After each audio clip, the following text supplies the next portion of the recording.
it's January.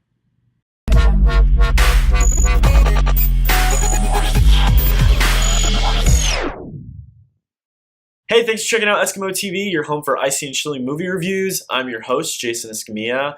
The Upside is directed by Neil Berger, the man behind Divergent. The film is about a loaded billionaire and paralyzed man named Philip, who's played by Bryan Cranston, who develops a friendship with a man named Dell, who is pressured by his parole officer to find a job. This guy is played by Kevin Hart, who initially doesn't truly care to find a job. He is seeking signatures so he can avoid getting in trouble with his PO. This movie was okay for about 30 minutes. I laughed a few amount of times. I enjoyed the setup. It was quick, it was unique, and it had some moments that made me laugh. I liked the contrast between Kevin Hart and Bryan Cranston's character. For a short moment, I had thought, hey, this movie might actually not be terrible. But after the first act, the movie completely falls apart and becomes a slow-moving story that is really hard to care about.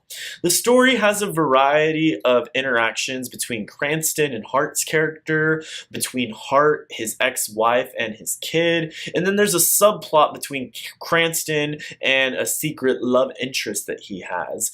This movie felt so forced trying to provide depth to all of these stories. We cut from scene to scene, and it feels like the plot is no longer moving forward. This movie was unnecessarily over 2 hours long.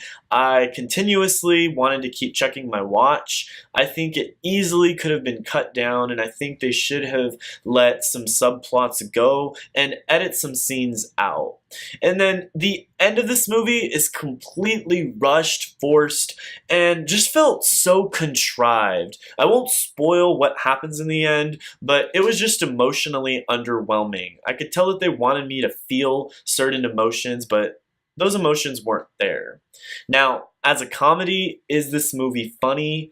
I won't say it doesn't have its moments. The audience that I saw this with laughed periodically throughout the movie, and I can't deny that I laughed at some parts. However, I think the laughs were too far in between to recommend going to see this movie for the comedy.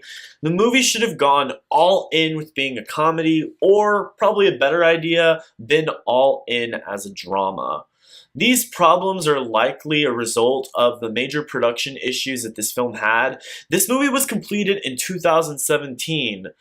We're in 2019 right now, and so I think that the reason why this movie came out so late, it had some distribution problems, and I know that the original director was replaced, the original screenplay was rewritten, and this is what we end up with. It definitely felt like multiple people had their hands in this.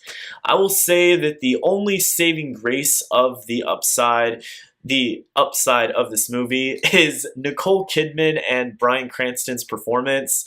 They are such terrific actors, and they really transform in their role. Rarely do I see them acting and think of other characters that they've portrayed. Look, I'm a big Breaking Bad fan, but I don't see Walter White in Cranston's character in this movie. Nicole Kidman, oh good lord, she is just phenomenal. She's been in a lot recently, from playing Aquaman's mom, being a mom in Boy Erased, and just being crazy cool in Destroyer. And she really felt like she customized herself for this role. On the other hand, Kevin Hart isn't terrible. He does fine. People will laugh at some of the things he says in this movie, but he just feels like he's been playing himself with every single movie he's been in. He feels very one note. As I watched this movie unfold, I couldn't believe that he was really playing this character named Dell. It just appeared as if Kevin Hart, once again, was being himself. Also, the plot of this movie is oddly similar to the Oscars drama that has recently gone on, which I won't mention my full thoughts on this review, but this movie is about an ex-convict who is trying to redeem himself and eventually doesn't want others judging him because of his past. strangely similar to Hart's real past homophobic Twitter messages that have recently disabled him from being able to host the Oscars. And he recently appeared on the Ellen DeGeneres show telling the world, why are you still judging me for my past? And that is actually something he says very similar in this movie to Cranston's character. We won't get into that in this video, but if you have an opinion, feel free to comment below. Ultimately, ladies and gentlemen, I can't really recommend you go spend your money on this. Although you might find pieces of this movie to be funny, I think it is ultimately a really long, messy story that overstays its welcome. I'm going to give The Upside a C-.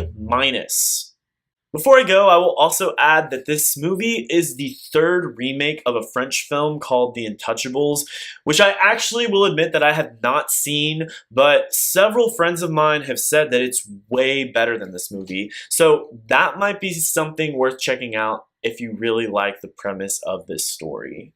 I love talking about movies, but one thing I love more is talking about movies with you. So leave a comment if you have an opinion or have a question that you'd like to share regarding The Upside. You can also follow me on social media at EskimoTV. I'm on Facebook, Instagram, and Twitter. And as always, if you enjoyed this review, be sure to like this video and subscribe. Be sure to hit that bell button for more icy and chilly Eskimo TV reviews.